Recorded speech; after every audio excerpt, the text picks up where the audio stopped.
warahmatullahi wabarakatuh. Dalam pertemuan kali ini kita akan bahas tentang bagaimana caranya mengetahui sebab nuzul ayat. Sebelumnya kami akan memperkenalkan diri. Nama saya Taufiq Rahman dari Institut Agama Islam Pamekasan, dosen di program studi Ilmu Al-Quran dan Tafsir. Yang kami ampu mata kuliah Asbabun Nuzul. Pembahasan kali ini adalah bagaimana caranya mengetahui asbabun nuzul ayat.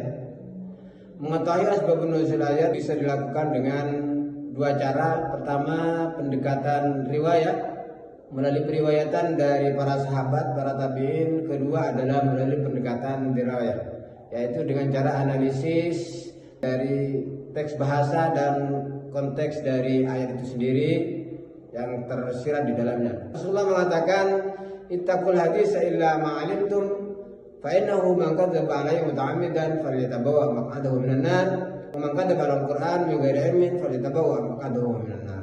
Itu adalah dasar utama bahwa tidak boleh berdusta, berbuat-buat, mengarang apa yang berkaitan dengan Rasulullah, utamanya hadis-hadis, karena asbabun nuzul bagian dari hadis. Imam Syukhroni mengatakan dalam kitab Manahul Irfan, la yahillul qawlu fi asbabun nuzul illa bil riwayah aw as-sama' man syahad wa tanzil wa waqafu 'ala al-asbab wa bahasu 'an ilmihi.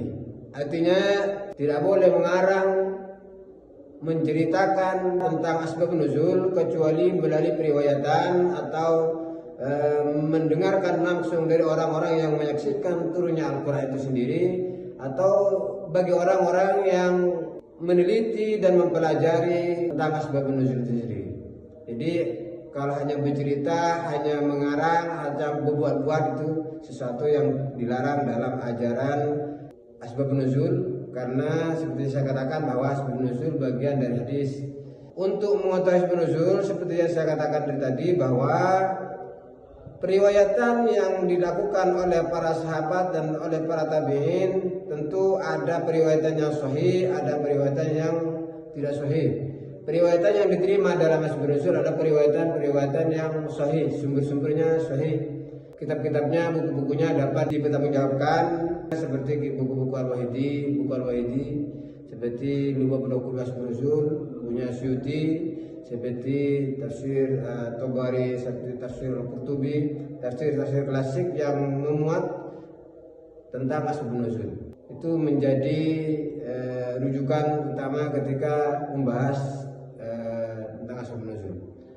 Cara yang kedua yang dapat dilakukan dalam mengetahui asbabun nuzul adalah melalui pendekatan analisis konteks historis dan bahasa.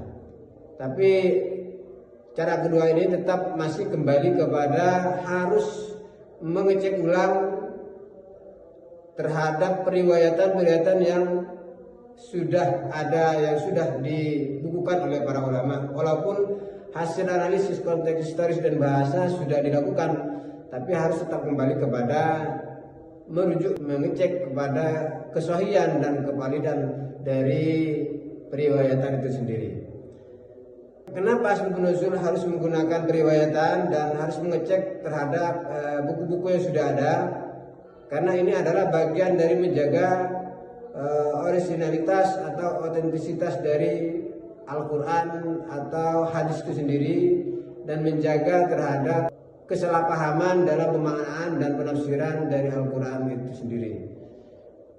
Penting diketahui karena banyak pemahaman dan penafsiran yang keluar dari pesan ayat yang sebenarnya sendiri.